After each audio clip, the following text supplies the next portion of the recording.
അരി കഴുകിയ അരി ഈ ട്രേയിലിട്ടിട്ട് സ്റ്റീം ചെയ്യാൻ പോവാണ്. പുട്ടുപൊടി ഉണ്ടാക്കാൻ.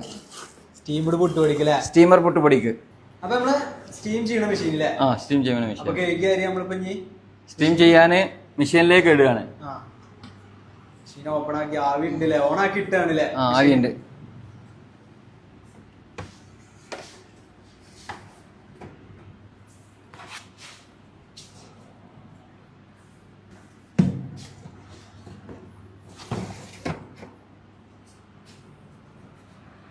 എട്ട് ട്രൈ വരുന്നുണ്ട്. ഇപ്പം 3 ഇപ്പം വെക്കണത്. ക്ലോസ് ചെയ്യുക.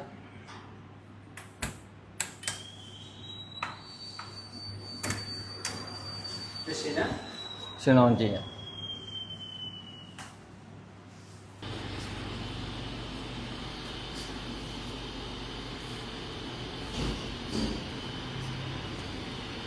സ്റ്റീം ചെയ്ത അരിനെ പൊടിച്ച് റോസ്റ്റ് ചെയ്തുകൊണ്ട് നിൽക്കുകയാണ്. അതെ, പൊടിച്ച് കഴിഞ്ഞാൽ നമ്മളൊന്ന് റോസ്റ്റ് ചെയ്യണം. സ്റ്റീമിഡ് പുട്ടുപൊടിക്ക് വേണ്ടിയിട്ട് റോസ്റ്റ് ചെയ്യാണ്.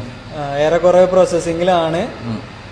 അപ്പൊ ഇങ്ങനെ ഈ കട്ടൊക്കെ ഉടഞ്ഞു വരൂലേ ഒന്നിങ്ങോട്ട് ഡ്രൈ ആകുമ്പോ? ആ, കട്ടക്കൊടി നല്ല സ്മൂത്ത് പുട്ട് ഉണ്ടാക്കല്ലേ നമുക്ക്? പുട്ടുപൊടി ഉണ്ടാക്കാം. ഇതാണ് ഇതിന്റെ ഒരു ഇത് എന്ന് പറയുന്നത്. അതായത് സ്റ്റീമിഡ് പുട്ടുപൊടി എന്ന് പറയുന്നത് എങ്ങനെയാണ്? സ്റ്റീം ചെയ്ത് പിന്നെ പൊടിച്ച് പിന്നെ റോസ്റ്റ് ചെയ്യണം. അങ്ങനെ പ്രോസസ്സിങ്ങുകൾ കുറെ ഉണ്ട് അല്ലേ? ഓക്കെ, 3-4 പ്രോസസ്സിങ് ഉണ്ട്. 3-4 പ്രോസസ്സിങ് വരുന്നുണ്ട് അല്ലേ?